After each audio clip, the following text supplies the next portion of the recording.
जहाँ सारे नेता घर बैठ जाए ना, जहाँ सारी पार्टियां घर बैठ जाए, बाप भीमाली को याद करना, भाई चंद्रशेखर आजाद जी के एक सैनिक को याद करना, तो आपके 2 बजे आपके साथ खड़े रहेंगे। लड़ाई से नहीं, लक्ष्य से नहीं, चोट से नहीं। सुप्रीम कोर्ट में हमारे भाई बैठे हैं, चैम्बर नंबर 220 हमारे राष्ट्रीय चेयरमैन साहब है, 100 एडवोकेट आपके लिए सुप्रीम कोर्ट में खड़े मिलेंगे। लेकिन बात न्याय की हो, ऐसा ना हो लड़ाई हम यहाँ कर रहे हैं और रात के 2 बजे राजीनामा हो जाए और फिर कहेंगे वकील भी बिक गया, वो बीमार भी बिक गई और समाज भी बिक गया। अगर आप लड़ाई लड़ने के लिए आए हो तो भाइयों ये लड़ाई लड़ना और गिरफ्तारी तक उसको अंजाम तक पहुंचाने का काम करना, तो ये लड़ाई लड़ना, नहीं तो घर बैठ जाना। आदरणीय साथियों, बात न्याय की होना चाहिए, बात समझ की होना चाहिए, बात संविधान की होना चाहिए। जितने सीआईडी के मेरे आसपास पुलिस वाले खड़े, सुन लो मेरी बात, ध्यान से सुन लेना जो मैं संदेश दे रहा हूं, और इसको हल्के में मत लेना, क्योंकि ये बात भाई चंद्रशेखर आजाद तक भी पहुंच चुकी है।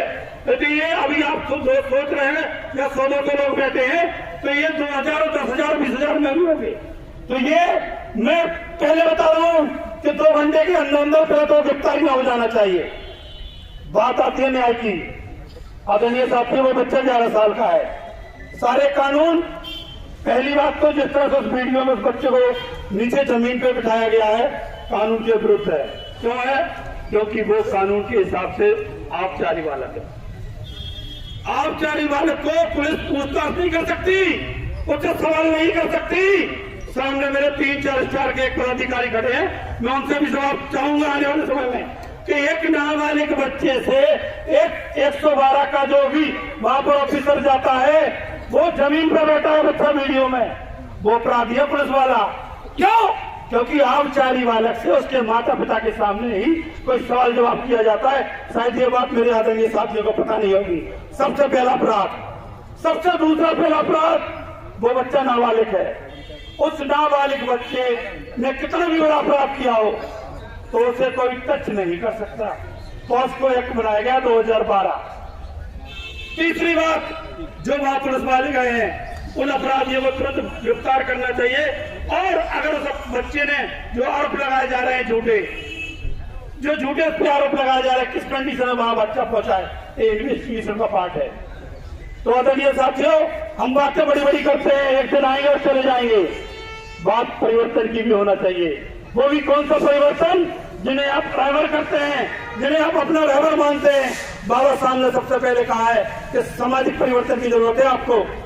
आप यहाँ पर बैठे हो, आप कोई राजनीति के लिए नहीं बैठे हो, आपका उद्देश्य है यहाँ सामाजिक परिवर्तन का, न्याय की लड़ाई लड़ने के लिए।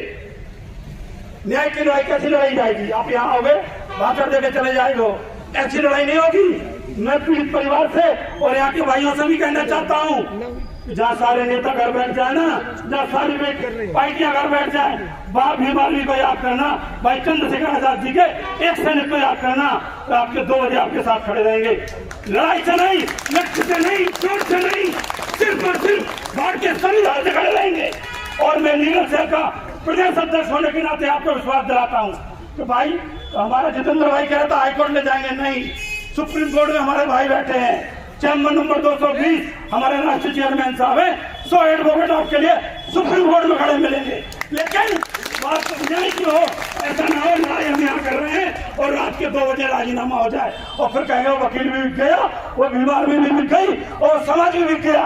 अगर आप लड़ाई लड़ने के लिए आए हो तो भाइयों ये लड़ाई लड़ना और गिरफ्तारी तक उसको अंजाम तक पहुंचाने का काम करना, तो ये लड़ाई लड़ना, नहीं तो घर बैठ जाना।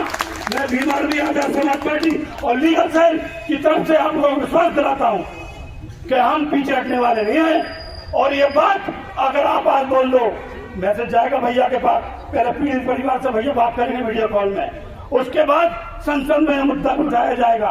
कब? जब आप हमें एक लेटर दे दोगे कि भाई हमें भीम आर्मी की लीगल सेल की मदद चाहिए। जैसे भाई जितेंद्र भाई ने एक स्पेशल पावर अटॉर्नी बनवाई है, एक लेटर हमें भी दे देना, हम बता देंगे। जब सब चले जाएंगे आपके न्याय की लड़ाई लड़ने के बाद हम खड़े रहेंगे। इसी समाज के सामने विश्वास दिलाता हूँ। और ये टीम बैठी है, भाई फरीदाबाद से हमारे आए हैं, जीतू भाई प्रभारी हैं, जिला अध्यक्ष आजाद समाज पार्टी हमारे रणवीर चौधरी जी बैठे हैं, नकुल भाई ने हमारी बात रख दी है और जिला अध्यक्ष जी बैठे हैं और पूरे विधानसभा के प्रभारी बैठे हैं। लेकिन हम जब लड़ेंगे जब आप हमारा साथ दोगे। और मैं विश्वास दिलाता हूँ एक एडवोकेट होने के नाते, मेरे बड़े भाई बैठे हैं, उम्र में बड़े हैं, पहलवान में प्रैक्टिस करते हैं और जानते हैं अच्छे से, मैं इनके कंधे से कंधा मिलाकर हमेशा जब भी आपका हुए खड़ा रहूंगा। लेकिन समय और परिस्थिति के हिसाब से सिर्फ बात समाज की, और जल्दी से जल्दी दोबारा प्रशासन को आगाह कर रहा हूँ, जिस दिन भी आप टाइम रखेंगे उस दिन हम पुलिस प्रशासन को, डीसी साहब को, एसपी साहब को, कमिश्नर साहब को घेरने का काम तो करेंगे। लेकिन ये इतना कमजोर है क्या तुम्हारा समाज? तुमने सदियों से संघर्ष किया है कि तुम्हें भी अभी भी रोड पर बैठना पड़ेगा।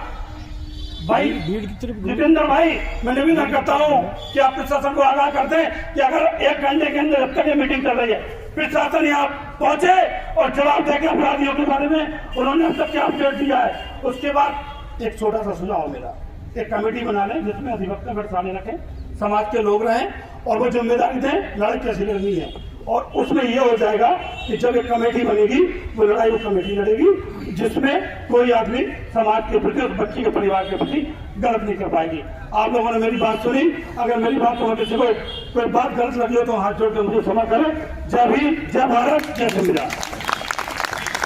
बहुत अच्छा वकील साहब।